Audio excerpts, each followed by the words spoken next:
Hey guys, this is an EPSON Workforce Pro WF-3720 printer. Today we're going to be taking it apart.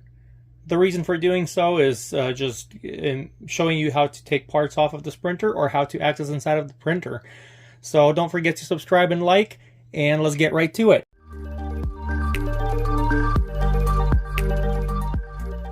Alright, so on Epson printers, we're going to use the Phillips head screwdriver on most of our screws that we need to remove. And we're just going to start with basic parts that are readily available from the outside. They're easy to remove. So the main paper tray right here, it just slides out just like so. And once again, you just pull it out, lift it up a little bit, and it's out. On the bottom side of the printer, we have the roller, which is also easy to remove. You have the printer on its side. This is the roller that picks up the paper. To remove it, we're just going to lift it up like this here, lift it away, and we're going to push this one up, this latch right here, and remove it that way. Just tilt it more, and then it just pops out like that.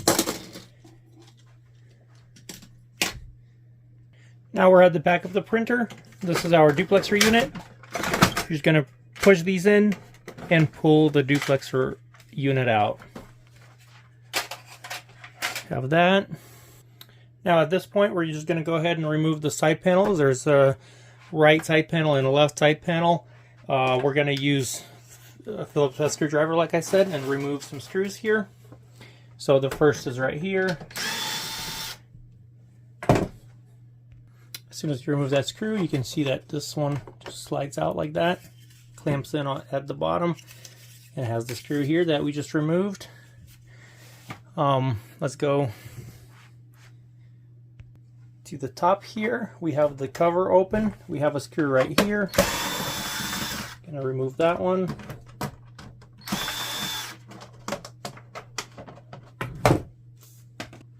I apologize. We don't have, like, these side panels on this printer are not removable, and I forgot that on this particular model. Usually they are on most of the Epson models. On this one, it's not. We're just basically going to be lifting this portion up right here. So we were able to remove that cover in the back. This one right here, which, you know, gives us a little bit of access to something, but not much. We still have to go in from the top there. And then we're going to remove this right here. This is where our waste ink tank is. That one is also same. You just lift the printer a little bit, and you can see the screw right here that holds the waste ink, where it collects it. It has absorber pads in there. You can see this one's pretty clean. It's almost a new printer. So we got those out. Let's just get this screw out that's holding our panel that's inside, and we'll get to that right away. So now we're going to go over some screws in here. There's one that we removed already. There's another one there. Here, here, and here. We're going to remove those screws. Also, I forgot to mention to unlock your carrier. That's basically you just send an ink cartridge replacement process. That'll slide the carrier over to here, and then that's when you unplug the printer, and that allows for the carrier to be here, and you can move it back and forth. That's especially necessary if you're working on the printhead. If it's locked on the right, it's going to be very hard or impossible to remove the printhead. So we remove the ink cartridges. Let's remove those screws. Okay, so over here, this one, we removed the one in the back. This here, this right here is actually not a screw. I was just looking at the camera when I was talking. So okay, now we're going to lift this. And you can see there's screws right here. There's two of them that we need to remove. Okay.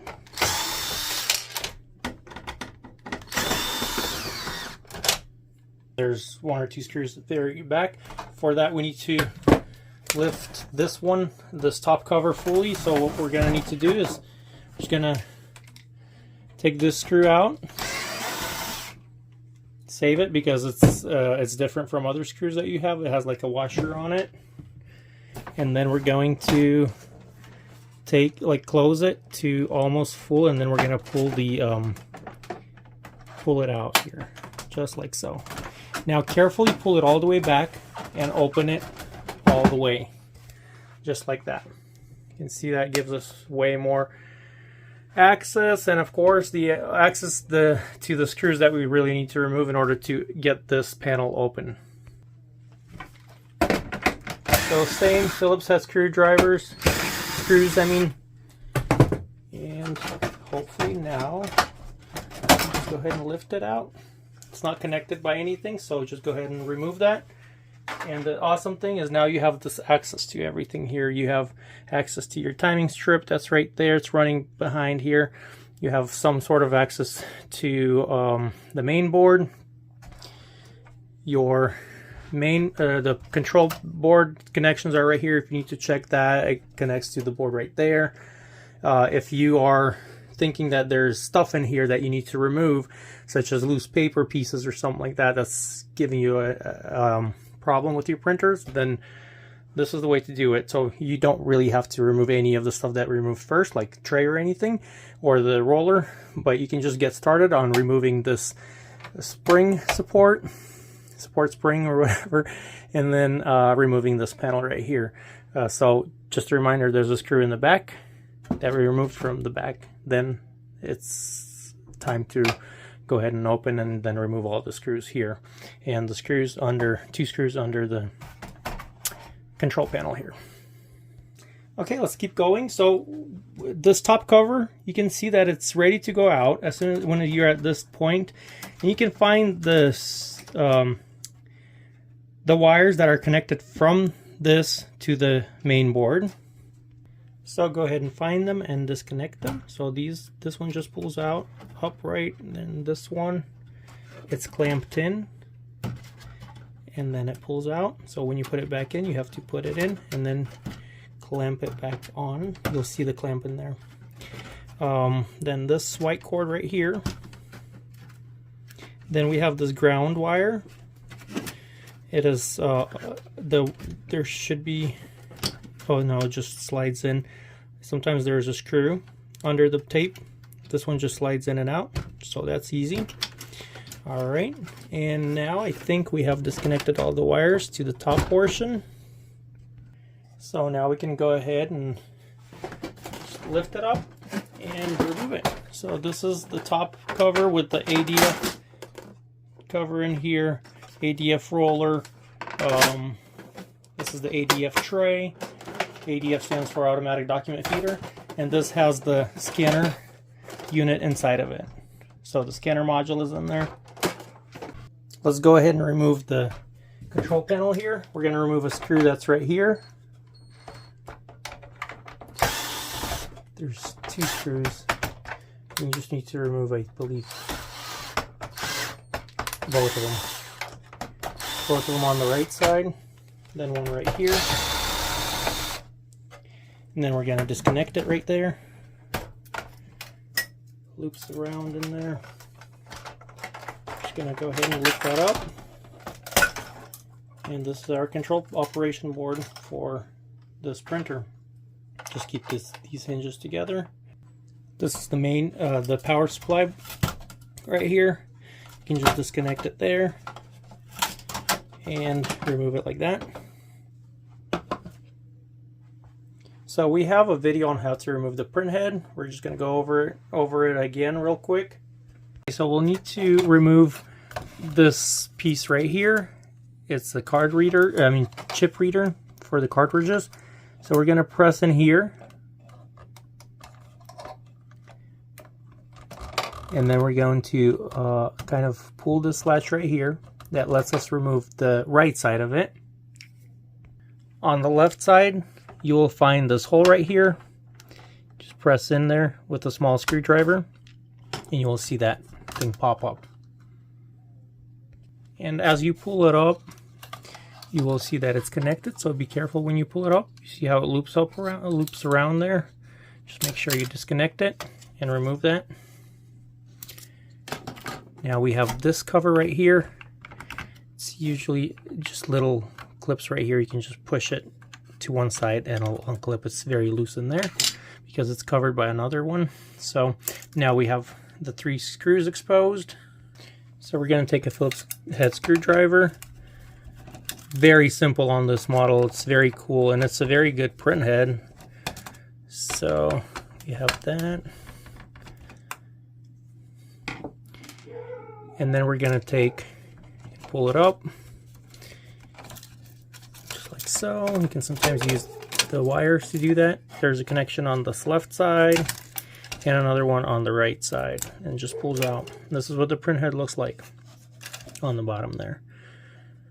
So you got that one out. Okay, now let's do the main board. It's a little bit more tricky here. I'm just going to go ahead and disconnect all the wires that I can get access to at this point. And there's screws in the back. There's a screw right there. Then you can see another screw right there. Another one there. I believe that's all that are in the back. I'm just gonna go over here. I do recommend taking pictures as you go, so you know where things go, where things connect, where the wire screws go, where the wires go. Helps a lot. So then we have more wires right here. There's tape right here that you can remove, and you will see another screw. I'm going to go ahead and remove that one. There's a screw right there.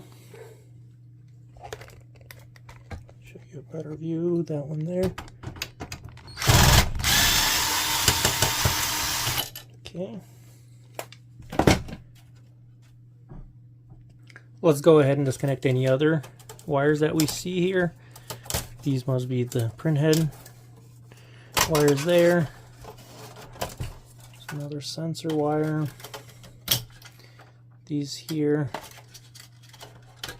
So it's really a lot, and it can get a little overwhelming, but if you know what you're doing, you know what you're doing. So remove 2 screws right there.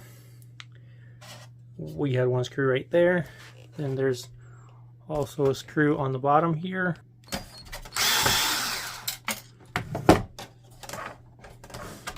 Okay, so you will need to remove the screws that are right here. There's 3 screws on this side that hold this whole panel right here. It needs to go up like that, and then that gives you the ability to remove this side panel that holds the main board. It's very, what's the word? I'm not sure why they put it together so difficult, but it really is no other way to get into the side panel here. It's one whole assembly, so you can just remove the assembly, and then that'll pull up, and then you'll have access to it. To get the assembly out, there's screws inside of the printer, but I'm just gonna go this route.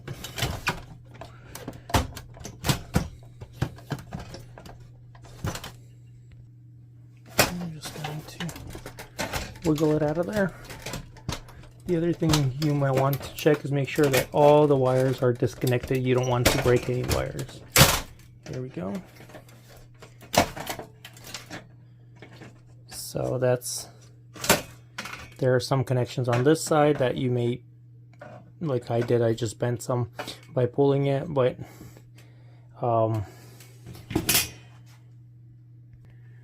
so then you can just remove the metal that supports it all. But really what EPSON wants you to do is just, in order to get easy access from the side here, you would need to remove all the screws in here. You'll see in these holes, you'll need a long screwdriver. It's also a Phillips head.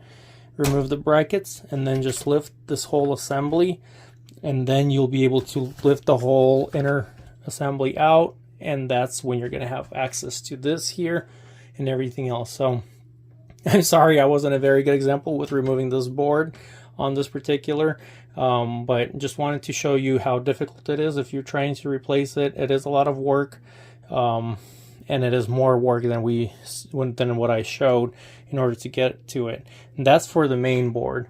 For everything else, it seems very simple, especially the ink waste tank and everything else. It seems very simple. The other challenge that I saw with this particular model was this paper output tray. Either I'm doing it wrong. I've done it on other printer models and it was okay. Some are difficult, some are okay. This one, you can just, I guess, pull it at a certain level. There we go.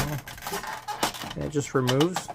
So I guess it's not that much of a challenge, but that's how you do that one. And I'm sorry I skipped it in the beginning. So it's held onto these tabs here. This is what controls it up and down to, like, if you lift it up, it'll just stay when you're loading paper, for example. So this is pretty much how you take apart this EPSON WF-3720 printer. I hope this was helpful for you. It is a lot, but in any case, I appreciate your like and your feedback in the comment section below. Please subscribe to our channel and have a great day.